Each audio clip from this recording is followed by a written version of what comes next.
কোচবিহার চা বাগানের 47 ও 48 নম্বর বুথে ঝামেলা।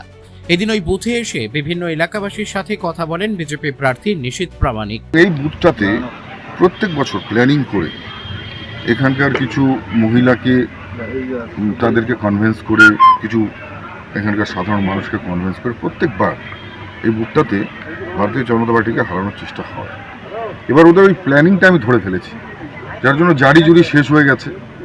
এবার ক্যান্ডিডেট কি করবে? তৃণমূলের তো এমন ক্যান্ডিডেট যে যিনি নিজের স্ত্রীর পেটে লাথি দিয়ে নিজের গর্ভাবস্থার শিশুকে পঙ্গু বানিয়ে দিয়েছে। এটা আমার কথা নয়, এটা ওনার স্ত্রীর কথা। তো তাদের কি মানসিকতা থাকতে পারে? দে আর লাইক স্ট্রিট ডগস, এখানে এসে ঘেউ ঘেউ করছে।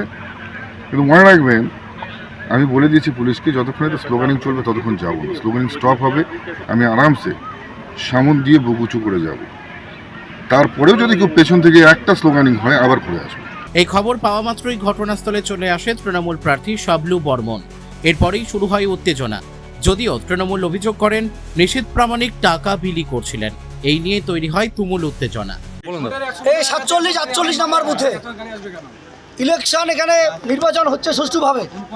100 মিটারও না, 50 মিটারে দূরে বসে মাঠে টাকা বিছিয়ে মানুষকে প্ররোচিত করছে, প্রলোভন দেখাচ্ছে, টাকা বিলোচ্ছে। নিশীথ প্রামাণিক বিজেপির ক্যান্ডিডেট আজকে ঠান্ডা জল খাওয়াচ্ছে, পানীয় জল খাওয়াচ্ছে। আসলে ভয় ধরে গেছে, হেরে যাচ্ছে, তার জন্য এরকম করছে।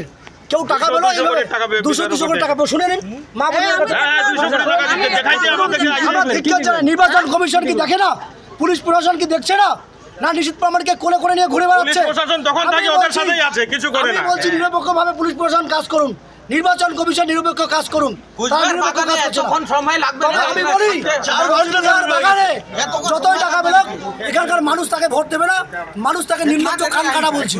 Ma, there's this new Bengali matrimonial website, BABandhan.in. It's safe, verified, and just for us. Really? देर न करें, आज ही रजिस्टर करें।